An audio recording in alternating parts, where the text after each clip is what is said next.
네, 요즘에는 금보다 엔화다. 뭐 이런 말이 나올 정도로 싼 엔화를 사는 엔테크 열풍이 불고 있습니다. 슈퍼 엔저가 곧 끝날 것으로 보는 사람이 많기 때문인데요. 정말 그럴까요? 전문가들과 토론해 보겠습니다. 박상현 하이투자증권 리서치본부 전문위원, 오태헌 경희사이버대학교 일본학과 교수 나오셨습니다. 두 분 어서 오세요. 네, 반갑습니다.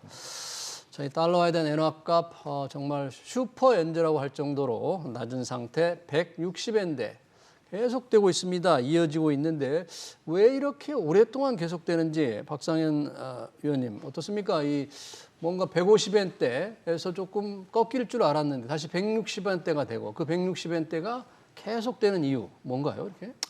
예, 뭐 늘상 지적된 어떤 요인이긴 하지만 결국 네. 이제 미일 간의 통화 정책 차별화가 일단은 가장 큰 원인인 것 같고요. 예. 그러니까 미 연준이 연초에 예상은 한 5월, 6월 정도 이제 금리를 인하해 주지 않을까라는 이제 기대가 있었지만 여전히 지금 금리 인하 시점 자체가 상당히 좀 불투명한 부분들이고요. 네. 이제 이 과정에서 결국 이제 미일 간의 어떤 금리 차, 뭐 이 부분이 일단은 뭐 엔화가 강세로 가는 데 있어서 큰 이제 걸림돌이 되고 있는 상황들이고요. 예. 거기에 이제 최근에 일본 경제가 뭐 예상과는 달리 이 슈퍼 엔저 효과 자체가 다소는 좀 소멸되는 듯한 그래서 뭐 지난 4분기라든지 1분기 성장률 자체가 예상보다 좀 부진했다라는 부분. 엔저 효과가 조금 줄었다. 예, 예. 긍정적인 그래서, 효과가 예, 경제에 미치는 효과가 그러한 것들이 이제 일본 경제, 일본 은행이라든 일본 예. 정부 입장에서는 계속 경기를 부양해야 하는 차원이기 때문에 네. 쉽사리 이제 엔화를 좀 강세 쪽으로 돌리기가 하는 그러한 정책을 좀 추진하기가 좀 어려운 부분들이고요. 네. 또 무엇보다도 가장 중요한 거는 결국 엔화에 대한 어떤 투자자들의 약세 심리 자체가 아직은 꺾이지 않았다. 그러니까 기본적으로 이제 글로벌 자금들의 어떤 흐름들을 보게 되면 뭐 저희가 보는 어떤 데이터를 보면 여전히 좀 엔화 약세에 베팅하는 어떠한 그런 자금들이 여전히 좀 많은 상황들입니다. 아, 그래요? 예, 그래서 이러한 분위기 자체가 쉽게 변하지 않고서는 사실은 엔화가 조금 강세 쪽으로 전환되기가 좀 쉽지 않은 구조로 봐야 될 것 같습니다. 자금 흐름에서 엔화 약세 쪽으로 여전히 베팅하는 자금이 많다. 그리고 경제 상황이 엔저의 긍정적인 효과가 조금 소멸되는 듯하다. 실제 이 계속되는 이 슈퍼 엔저가 일본 경제에 뭐 좀 플러스가 되는 겁니까? 어떻게 생각하길래 이렇게 계속 유지가 되는 거죠? 일본 경제에 미치는 영향 같은 건 어떻게 나오고 있어요? 지금 뭐 박 의원님 말씀에 전적으로 공감을 하고요. 네. 다만 이제 한 가지 또 짚어볼 부분이 이제 아무래도 이 국제 외환 시장에서 이 엔화라는 게 더 이상은 안전 자산이 아니다라는 그런 인식이 좀 상당히 강해진 것 같아요. 과거에 보면은 사실은 국제 금융 시장이 좀 이렇게 동요하면 뭐 어떤 지역적인 특성도 있습니다만 이 엔화 자체가 그 주요 통화에 대한 어떤 상승하는 경향이 좀 나타났었거든요. 안전자산으로 생각이 됐다 그런 얘기죠. 그렇죠, 그렇죠. 근데 이제 그 배경에는 사실은 엔화가 안전자산이라는 거는 일본의 경상수지 흑자라는 예. 배경이 분명히 있었잖아요. 네. 그러니까 이게 경상수지 중에서도 특히나 이제 무역수지는 마이너스가 되지만 사실은 이 자본수지, 네. 그러니까 소득수지 측면에서는 상당히 플러스를 내서 무역수지 적자를 메꿔 가는 그런 형태를 가지면서 사실은 안전자산으로서의 엔화의 가치가 나름대로 유지가 됐었는데 예. 그게 무너진 것 같아요. 안전자산에 대한 이런 평가라든지 분석, 기대 이런 게. 그래서 이제 그걸 회복하기가 조금은 힘이 좀 딸리는 것 같아요. 지금은. 지금 상황에서요. 그래서 뭐 이 일본의 무역 수지가 좋아질 것 같지도 않고요. 왜냐하면 뭐 나중에 말씀드리겠습니다만 엔저로 인한 수출은 늘어나겠지만 이 수입되는 물량을 생각하면 사실 무역 수지가 좋아질 가능성이 그렇게 크지도 않고 네. 또 소득 수지 역시 마찬가지입니다. 이게 일본이 상당히 그런 어떤 그 외국에 가지고 있는 자산들이 많이 네, 있지만 해외 자산이 그 재투자를 많이 하고 있어요. 다시 투자한다. 그러다 보니까 이게 이 소득 수지도 좋아지지 않을 것 같고 등등 해서 과연 이게 일본 경제가 바탕이 되는 이 엔화의 움직임이 강세로 돌아서기에는 아직은 좀 역부족이다. 그래요? 그런 생각이 좀 드네요. 더 이상 엔화가 과거처럼 안전자산으로 인식되는 게 조금 적다. 아까 글로벌 자금 흐름에서 엔화 약세에 좀 베팅하는 게 좀 여전하다는 거는 어떤 흐름을 보고 좀 그런 걸 좀 확인할 수 있나요? 예, 뭐 저희가 정확하게 그 추정하기는 조금 어렵지만 엔캐리 이제 트레이드 자금이라는 게 있습니다. 엔캐리 트레이드. 예, 그러니까 네. 저금리에 이제 엔화를 빌려다가 예. 이제 좋은 이제 투자처에 이제 투자를 하는 부분들이죠. 네. 그러니까 뭐 아시겠지만 일본은 여전히 지금 금리가 0%니까 그 자금을 이제 빌려다가 사실은 이제 다른 쪽 대표적으로 이제 뭐 월렌 버핏도 이제 일본의 상사를 주식을 투자를 할 때 자기 돈도 들어갔긴 했지만 일본에서 국채를 발행해서 채권을 발행해서 그 자금으로 사실은 투자를 한 상황들이거든요. 일부 예. 자금은. 그러니까 워낙 이제 조달 금리 자체가 낮다 보니까 낮으니까. 예, 이제 이러한 어떤 엔캐리 어떤 트레이드 자체의 흐름이 상당히 이제 강화됐는데 여전히 이 흐름 자체가 줄어들지는 않고 있습니다. 그러니까 그 얘기 자체는 여전히 엔화에 대해서 약세 심리 자체가 상당히 강하다는 부분들이고요. 또 저희가 이제 그 미국의 어떤 그 시카고 쪽에서의 그 뭐지 투기적 거래, 엔화를 이제 투기적 거래하는 이런 포지션이 있는데 예. 거기에 보면 아직도 이제 엔화가 강세보다는 약세의 어떤 기대감이 크기 때문에 엔화의 투기적 거래를 보게 되면 매도 포지션이 많습니다. 엔화를 계속 파는 계속 부분이죠. 파는 예. 아, 그게 계속해서 세력이 누적해서 훨씬- 커지고 있다는 얘기는 시장에서는 여전히 엔화에 대한 강세 심리가 아직은 강하지 않다라는 부분들을 좀 뒷받침하는 것 같습니다. 예, 자금 흐름 측면에서 볼 때도 엔화 약세 쪽에 훨씬 베팅하는 게 여전히 많다. 그러니까 강세 전환이 쉽지 않다는데 일반적으로 이렇게 그 나라 돈이 떨어지면 그 나라 측면에서는 수입 물가가 이제 오르게 되잖아요. 그렇죠. 그래서 물가 상승을 우려할 텐데 일본 경제로는 그 부담이 그렇게 크지 않다고 보는 겁니까? 아직까지는 견딜만한 것 같아요. 어, 다만 그걸 전혀 무시할 수 있는 상황은 아닌 것 같은데 상당히 신경을 쓰고 있는 것 같습니다. 네. 이 물가가 오르는 거에 대해서. 근데 예. 사실은 뭐 이미 아베노믹스가 나왔을 때부터 그렇지만 일본은 어쨌든 그 경기 부양을 위한 물가 상승을 기대하고 있었고 그걸 위한 여러 정책적인 노력들을 많이 해왔잖아요. 예. 이제 거기에 대한 효과로서도 볼 수 있기 때문에 조금 더 지켜보고 있는 것 같아요. 아, 좀 지켜본다. 예, 엔저에 따른 그 수입 물가 상승에 따른 전체적인 물가 상승을 예. 조금은 지켜보고 있는 게 아닌가라는 생각이 듭니다. 이렇게 환율이 계속 엔화가치 떨어지면 일본 뭐 중앙은행에서 조금 개입할 법도 한데 지금 뚜렷한 개입 움직임은 혹시 없나요? 예, 아닙니다. 5월달에 정부가 외환시장 직접 개입에 나선 부분들이 있고요. 5월에요? 그래서 한번, 네. 예, 한번 그래서 시장이 한번 엔화가 좀 출렁이었던 부분들이 있습니다. 근데 사실 뭐 우리가 외환시장 개입, 우리나라도 사실 외환시장 개입을 이제 가끔가다 하긴 하지만 그거의 어떤 추세를 변화시키기보다는 사실은 환율의 어떤 투기적 요인들을 조금 제거시키고 환율을 좀 그러니까 소위 말하는 스무딩하기 위해서 좀 이렇게 완화시키기 위해서 하는 정책인 부분들이어서 어떤 시장 개입만으로 어떤 엔화의 추세 자체를 변화시키기 좀 어려운 부분들이 있고요. 또 오 교수님이 좀 전에 잘 설명을 하셨지만 결국 일본 중앙은행 입장에서도 지금 가까스로 디플레에서 인플레로 사실 넘어온 상황들이어서 여기서 자칫 뭐 추가적인 긴축이라든지 뭐 그러니까 금리 인상이라든지 양적 완화 규모를 축소했다가 그것이 다시 이제 물가 쪽을 이제 디플레 쪽으로 다시 돌리는 이러한 악순환이 사실은 이제 될 수 있다는 좀 우려감이 아직은 좀 있기 때문에 섣불리 이제 시장 개입은 뭐 하겠죠. 또 시장 개입이라는 부분이 또 미국 입장에서 보게 되면 환율 조작국 지난번에도 이제 일본이 네. 이제 환율 조작국은 아니래도 이제 워치리스트에 사실은 포함되는 상황들이기 때문에 이렇게 섣불리 이제 외환시장에 개입을 할 수 없는 거. 그러면 이제 일본 은행의 기본적인 어떤 기조, 정책 기조가 바뀌어야 되는데 그 부분에 있어서는 말씀하신 대로 인프라라든지 이런 것들을 조금 더 주시를 하고 있는 부분들인 것 같습니다. 예. 그러니까 설령 개입을 하더라도 그 흐름을 완전히 바꾸기는 좀 어렵지 않겠나. 중앙은행의 개입이 뭔가 변동성을 좀 줄이는 수는 있겠는데요.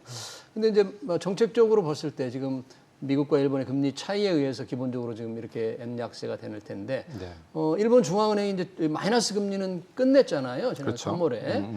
이제 그래서 금리를 올릴 거다 이런 전망도 나오는데 그렇게 올리면 이제 엔화가 상승 압력을 받을 텐데 현재 중앙은행의 어떤 정책 방향, 금리 인상 시점은 어떻게 지금 예상이 되나요? 당분간 금리를 인상할 요인들은 그렇게 강해 보이지는 않습니다. 아 그래요? 아마 그것 중에 이제 가장 큰 이유는 아마 일본이 가지고 있는 국채에 대한 부담이 좀 있을 거예요. 국채 이자 발행. 부담. 네. 그게 워낙에 크기 때문에 이 물가 등등을 감안한 금리를 움직이기에는 그것보다 우선적으로 네. 그 국채에 대한 부담들이 좀 있거든요. 그래서 그것이 해소되지 않는 한은 사실은 쉽게 금리를 조정할 그런 요인은 없어 보입니다. 예. 뭐 연준은 이제 1년에 몇 차례 회의가 있는데 일본도 이렇게 회의를 계속 하잖아요. 중앙 회의가 합니다. 네, 정기적으로 하죠. 매달 하나요? 그래? 3개월에 한 번씩. 3개월에 한 번씩. 네. 그러면 혹시 다음 회의 때 뭐 금리를 올린다 이런 예상 같은 건 아직 없어요?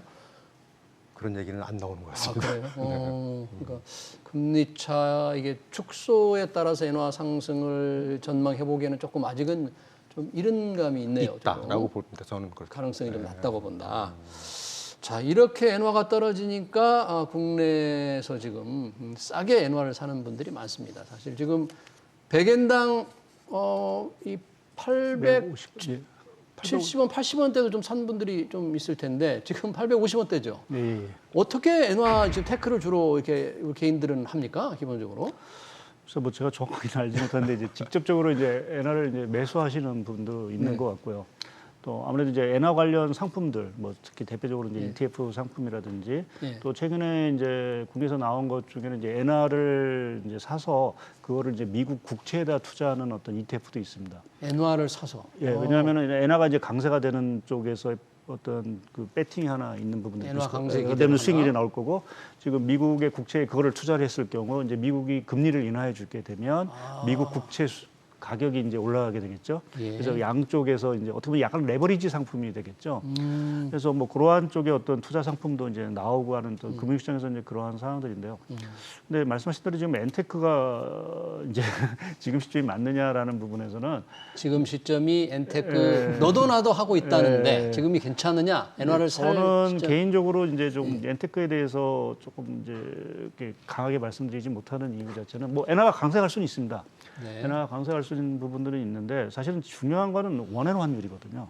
원엔 환율. 저희가 원을 사서 원을 갖고 엔화를 사고 다시 받을 때는 원화로 받는 부분들이어서 결국 이제 원엔 환율이 어떻게 움직이느냐라는 부분이 중요한 부분들이죠. 그러니까 아무리 뭐 엔이 100엔 간다 하더라도 우리나라와 원화가 따라가서 지금의 850원 환율 자체가 그대로 유지된다라고 하면 아무리 엔화가 강세가 돼도 저희는 수익을 못 얻는 부분들입니다.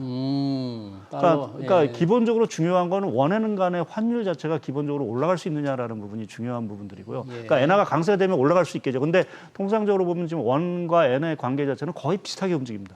거의 비슷하게 떨어지고 동조화돼서 있다. 거의 움직이고 뭐 최근에는 사실은 뭐 엔이 더 많이 움직이고 원은 잘 안 움직이는데 기본적으로 엔이 강세가 되면 원도 강세가 되는 부분들이어서 결국 원엔 환율 자체가 기본적으로 크게 움직이기가 어렵다. 예를 들어서 900원이 간다 하더라도 결국 얻을 수 있는 수익은 5%가 채 안 되는 수익률이 나올 수 있는 부분들이죠. 100엔당 900원이 된다면 지금 850원 되는데 그러니까 50원 정도 이제 수익을 얻으시는 거죠. 아무리 엔이 얼마 간다 하더라도. 그리고 또 한 가지 중요한 거는 엔을 샀을 경우에 뭐 미국 달러를 사면은 이제 예금에 넣으시면 금리를 얻을 수 있는데 일본은 금리가 제로이기 때문에 금리 수익도 없습니다. 금리 수익도 없고. 그러니까 그렇게 보면 엔테크라는 부분 자체가 그냥 마냥 기다려서 엔이 정말 강세가 돼서 원엔 환율 자체가 850원이 아니라 1,050원, 뭐 1,100원이 가기를 기다리는 정도의 어떤 투자이기 때문에 그러한 부분에서 뭐 굳이 지금 엔화가 언제 강세가 될지도 모르는데 저희가 그 투자하는 부분에 있어서는 오히려 다른 쪽에 투자를 해서 수익을 얻는 게 낫지 않나. 물론 이제 일본 여행을 가시고 하는 분들이 조금 미리 싸게 사는 거에 대해서는 당연히 아니 요즘 은행에 왜 엔화 예금이 급증을 하고 있다는 거죠. 그러니까 뭐 다 생각이 다르시기 때문에 제가 뭐 맞닥뜨리다 권하지 않는다는 하면 좋지 않다 그런 얘기죠. 저 개인적으로는 별로 권하지 그러니까 소액으로 뭐 이게 여행 가기 위해서 마련해 두시는 거는 상관이 없는데 굳이 지금 엔화를 사서 재테크를 하느냐라는 부분에서는 조금 저는 이제 고개가 좀 갸우뚱거린다. 오태영 교수님은 어떻게 보세요? 지금 엔테크 열풍 불어서 저도 좀 동참해 볼까 하는데 이게 별로 권장할 게 아니에요? 그건 뭐 잘 판단하셔서 하셨으면 좋겠고요. 다만 저도 비슷한 생각입니다, 사실은. 그 만약에 하신다면 좀 긴 호흡으로 해라. 당장 어떤 수익을 창출한다고 그런 기대하는 것보다는 글쎄요 기간으로 몇 년이라고 말씀드리기 좀 그렇지만 어쨌든 길게 생각하고 그런 투자 개념으로 하신다 그러면 저는 뭐 하실 수 있지 않을까. 왜냐하면 일본 경제가 글쎄요 저 느낌은 그렇습니다. 이제 그 뭔가 체질 개선이 조금 끝나가는 부분도 좀 있거든요. 체질 개선이 끝나간다? 바꿔 말하면 어떤 그 일본이 과거에 가지고 있었던 역동성 이런 것들을 찾기 위해서 되찾기 위해서 지난 몇 년 동안 또는 10여 년 동안 여러 가지 노력들을 해왔거든요. 아직 마무리된 것 같지는 않지만 그게 어느 정도 끝나가면 일본 경제뿐만이 아니라 환율에도 영향을 미치는 그런 시기가 올 것 같은 생각이 듭니다. 환율에 영향을 미친다는 건 엔화가 올라갈 것 같다 그렇죠. 그런 얘기죠. 네. 그래서 그런 시기가 올 거는 같습니다. 그래서 그 구조조정, 그 국가적인 구조조정이라고 할까요? 예. 뭐 잘 아시다시피 뭐 인구가 감소하고 생산 가능 인구가 줄어들고 고령화되고 뭐 지방이 소멸하고 등등 여러 가지 문제들이 있잖아요. 가지고 있는 그런 것들을 이제 하나씩 풀어가기 시작한 게 글쎄요. 한 20년 가까이 된 것 같거든요. 아, 그런 장기적인 구조 조정이 어느 정도 곧 마무리가 잘 진척이 잘 되고 있다. 그런 네, 얘기네요. 저는 비교적 순조롭게 순조롭게 되고 있다. 가고 있다. 음. 근데 이제 그게 현실적으로 효과를 내기 시작하면 그때는 좀 지금과 상황이 많이 달라질 거다. 뭐 기업 밸류 프로그램도 상당한 성과를 내고 있다면서요. 주식 시장도 괜찮고. 그 효과 중에 하나가 반드시 작년에 있었던 일본의 주식시장의 화랑인 예. 것 같아요. 예. 일단 주식이라는 게 그렇지 않습니까? 이게 뭐 기업의 미래 가치잖아요. 네. 그 숫자는. 그만큼 일본 기업들에 대한 미래 가치를 높게 펴고 있다라는 네. 거 아니겠습니까? 근데 이제 앞으로는 그게 결국에 조금 더 나가면 일본 국가에 대한 미래 가치를 평가하는 환율도 분명히 영향을 받을 거다. 저는 그렇게 봅니다. 네. 그 시기가 온다 그러면 예. 좀 달라질 양상입니다. 아, 그 시기가 그러니까 그런 시기를 생각한다면 조금 엔테크를 하더라도 길게 좀 길 생각하라. 안목에 확실하게. 길게 바로 이렇게 엔화 가치가 막 강세로 전환하는 그런 게 아니라 네. 일본의 구조조정을 통한 경제 어떤 활력을 되찾는데 조금 이제 마무리 쪽으로 다가오니까 좀 네. 길게 보고 했으면 좋겠다. 하고 싶으시면. 네. 지금 증시 얘기를 잠깐 했는데 박상현 의원님, 지금 일본 증시가 뭐 사실 지금 사상 최고치에 지금 육박했잖아요. 거의 장중에. 굉장히 지금 긍정적으로 보고 있는 겁니까? 전반적으로? 뭐 작년 올해 계속해서 뭐 주가가 뭐 여질 사상 최고치를 경신하는데 기본적으로 이제 말씀하신 대로 오 교수님 말씀하신 일본의 뭐 경제도 그렇고 기업의 어떤 펀더멘탈 자체가 기본적으로 많이 변했다라고 보는 게 맞을 것 같습니다. 그러니까 일본 기업들이 여러 가지 구조 조정을 통해서 사업 포트폴리오라든지 이런 것들을 상당히 변화시켰고요.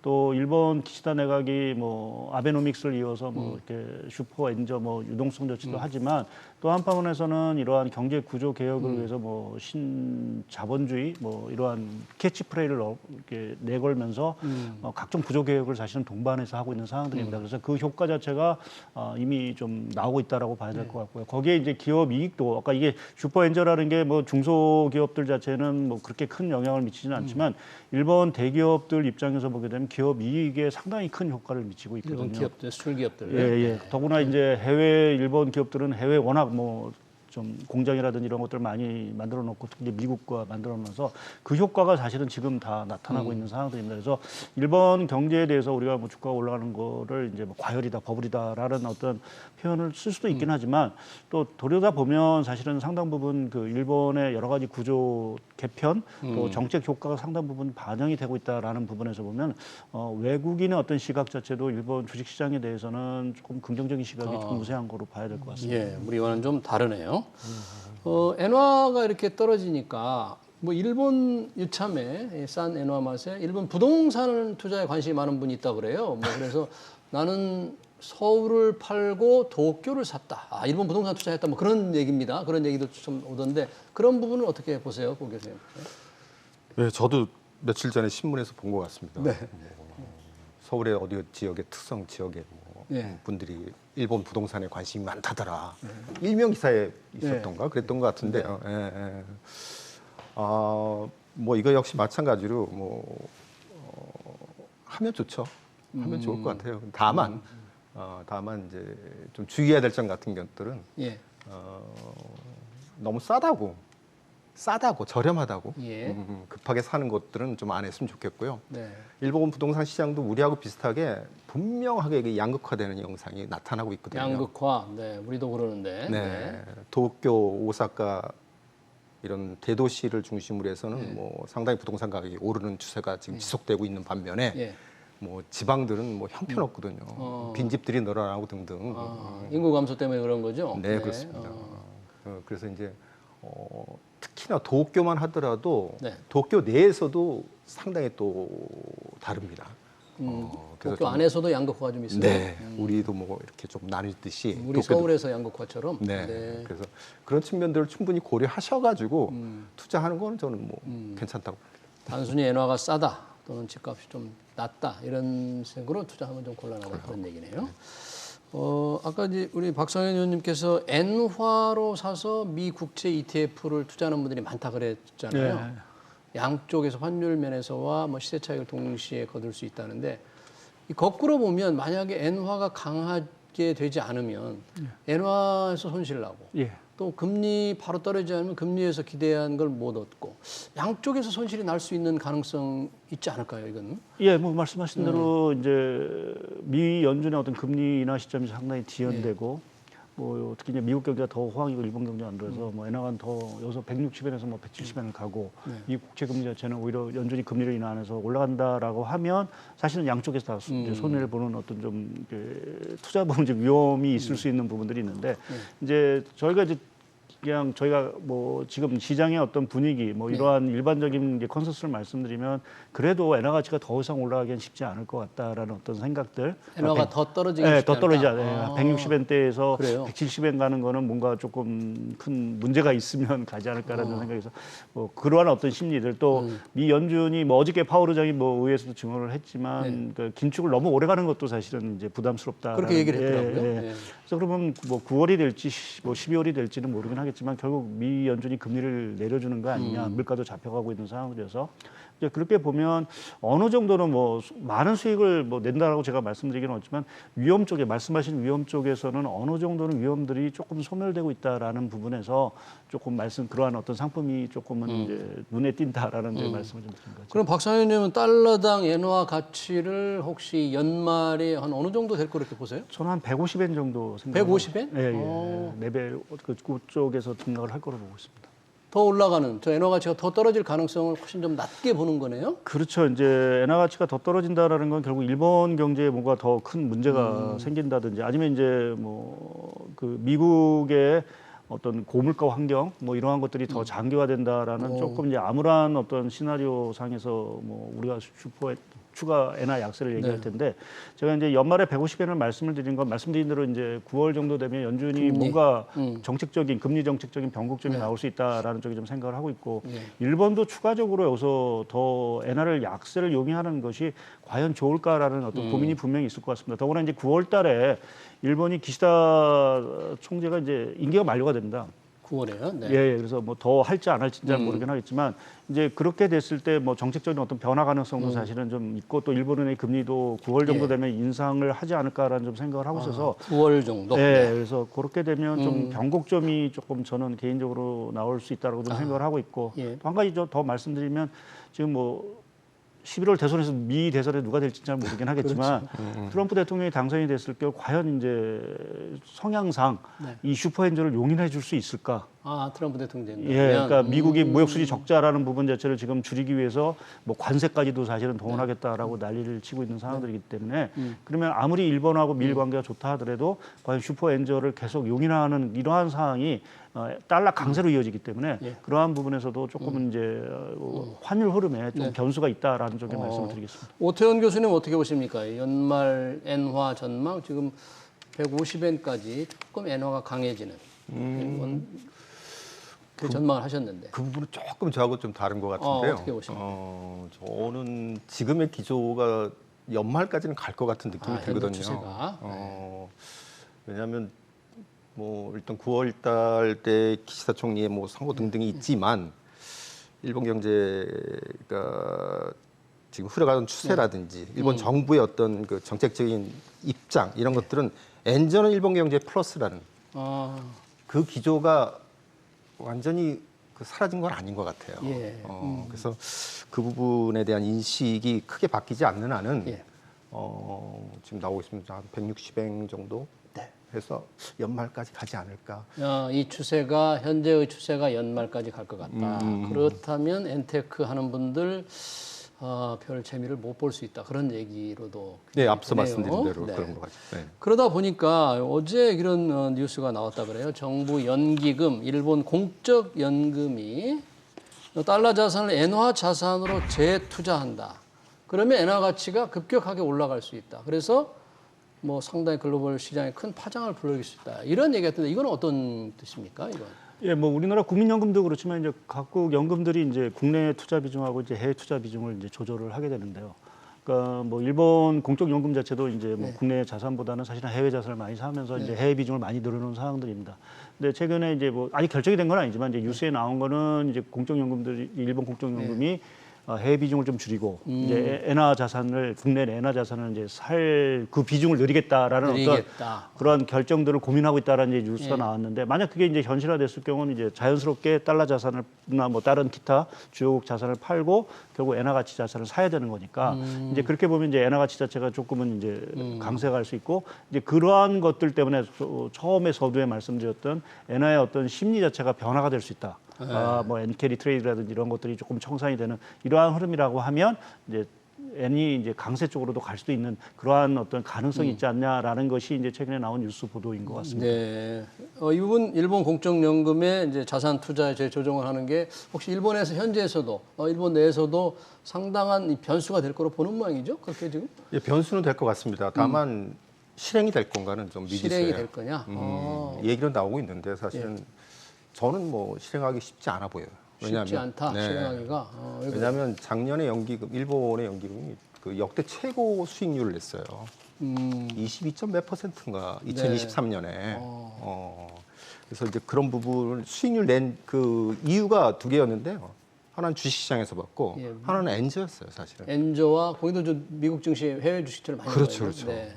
그다음에 이제 그 주식시장은 특히 이제 뭐 해외 시장도 그렇지만 국내에서도 하긴 많이 올랐으니까 등등 그런 것들을 본다 그러면 저걸 과연 역행하는 일을 시행하면서까지 할까? 뭐 그런 생각이 좀 드네요. 네, 이미 상당히 좋았으니까 그렇게 바뀌지 않을 거다. 또는 실제 그렇게 실행이 된다면 될 거다. 일단 엔테크에 대해서 두 분들은 조금은 보수적으로 그렇게 뭐 단기적으로 수익률을 낼 수 있는 것 같지는 않다. 또 환율에 대해서는 연말까지 한 160엔대 오태영 교수님은 좀 유지되지 않을까 이렇게 보시고 우리 박상현 의원은 150엔대로 엔화가 좀 비싸질 수 있는 올라갈 수 있다 이렇게 보는 것으로 정리를 하겠습니다.